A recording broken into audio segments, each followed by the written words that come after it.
আসসালামু আলাইকুম দর্শক, সবাই কেমন আছেন? আশা করি সবাই আল্লাহর রহমতে ভালো আছেন। আমিও ভালো আছি। আপনারা সবাই সবসময় ভালো থাকেন এই দোয়া করি। আপনারাও আমার জন্য দোয়া করবেন। তো এটা হচ্ছে আমাদের বাড়ি দক্ষিণ পাশ। তো দেখেন এখন বিকালবেলা কত সুন্দর মনোমুগ্ধকর একটা পরিবেশ, কি সুন্দর। এই যে আমাদের বাড়ির পাশে এটা একটা ক্ষেত, কি সুন্দর। এখানে আমাদের গরুর জন্য ঘাস চাষ করা হয়। আজকে আমি আপনাদেরকে আমাদের বাড়িটাকে দেখাবো। দেখেন আমাদের বাড়িটা মাশাআল্লাহ কত সুন্দর একটা বাড়ি, এত সুন্দর একটা বাড়ি যেখানে থাকলে একটু মন একদম ফ্রেশ থাকে সব সময়। তো এটা হচ্ছে আমাদের পুরো বাড়ি মাশাআল্লাহ। তো আমাদের বাড়িতেও মাশাআল্লাহ অনেক গাছ আছে। এই যে এখানে একটা লিচু গাছ আছে, কিছু লিচু আছে এখনো, বাকি লিচুগুলো খেয়ে ফেলছে। ইঁদুরের জন্য রাখা যায় না, সরি, ইঁদুরের জন্য, চেলুর জন্য রাখা যায় না। এই যে হচ্ছে আমাদের লিচু গাছ, মাশাআল্লাহ খুবই সুন্দর লিচুগুলো, খুবই মজা।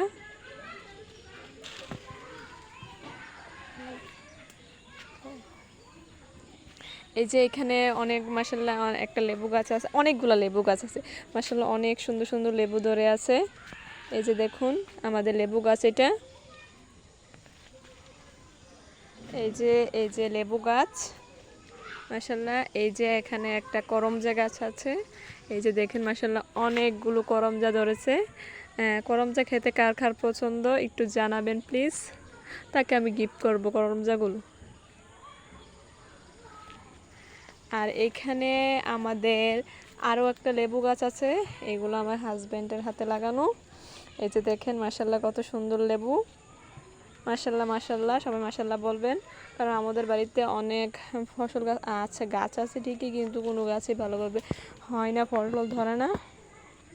এই যে এখানে আরেকটা লেবু গাছ, এই যে আরেকটা লেবু গাছ আমি দেখাচ্ছি। এই পাশে সবগুলোতেই লেবু গাছ আছে। হ্যাঁ, এখানে একটা খেজুর গাছ আছে, এই যে। আর এই যে মাশাআল্লাহ অনেক সুন্দর একটা লেবু ধরছে, দেখেন মাশাআল্লাহ মাশাআল্লাহ, এই যে লেবু ধরে আছে। আর এইখানে একটা গাছ, লেবু গাছ, এটা একটা আনকমন লেবু, এটা গাছটা অনেক সুন্দর, এটা আমার হাজব্যান্ডে লাগাইছে। এই যে এটা হচ্ছে এলাচি লেবু, এটাকে মনে হয় এলাচি লেবুই বলে। আর এইখানে এই যে এলাচি লেবুগুলো মাশাআল্লাহ খুব সুন্দর। এইখানে আমাদের আর একটা লেবু গাছ আছে, এই যে আর একটা লেবু গাছ, এই যে মাশাআল্লাহ লেবুগুলো। আর এইখানে আমাদের একটা আমাদের বাড়িতে অনেকগুলো কাঁঠাল গাছ আছে, কিন্তু সবচেয়ে মজার কাঁঠাল হচ্ছে এই গাছটার কাঁঠাল এবার বেশি আসে নাই।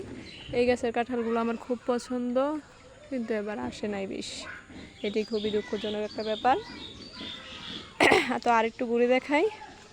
এটা হচ্ছে আমাদের তেজপাতা গাছ, মাশাআল্লাহ এটার মধ্যে আল্লাহর রহমত। কারণ এই গাছটা এতই রহমত কেন জানেন, এই গাছের পাতা কখনো ফুরায় না আর কি, এটা অফুরন্ত, মানে সব জিনিসই মাশাআল্লাহ, মানে সব জিনিসই শেষ হয়ে যায়, কিন্তু মাশাআল্লাহ এই গাছের পাতাগুলো শেষ হয় না। তেজপাতা বলতে এটার মধ্যে রহমত আল্লাহ, সবসময় খেতে পারি আমরা, আমাদের তেজপাতা কিনে খেতে হয় না। আচ্ছা, আমার ভিডিওটা অনেক লং হয়ে যেতেছে, আমি আর কয়েকটা গাছ দেখাই। এই যে এখানে হচ্ছে আর একটা লেবু গাছ, এইখানে একটা কাঁঠাল গাছ, এই গাছের কাঁঠালগুলো খুব মজা। আর এইখানে একটা লেবু গাছ, এটা আমার হাজব্যান্ডে লাগাই গেছিলো, পরে কলপ দিছিল, পরে উঠায় এনে এখানে লাগাইছি। এইখানে হচ্ছে একটা কাঁঠাল গাছ। আচ্ছা, এখানে আমাদের আরেকটা লিচু গাছ আছে, এটা লিচু ধরছিল, কিন্তু এই লিচুগুলো চেলুই সবগুলো খেয়ে ফেলছে, এখন একটা লিচুও নাই, আমরা একটা লিচুও খাইতে পারলাম না, খুবই দুঃখজনক ব্যাপার। বড় চেলুর কারণে কিছুই খাইতে পারে না, সব লিচুগুলো খেয়ে ফেলতেছে। এই যে আমাদের লিচু গাছ আরেকটা আছে, কোনো রকমে বা আরেক বাড়ি থেকে মশারি হাওলাত করে এনে লিচু গাছ লাগাইছি, যাতে চেলুইগুলো না খেতে পারে। তো কয়েকটা মোটামুটি আছে, বেশি নাই।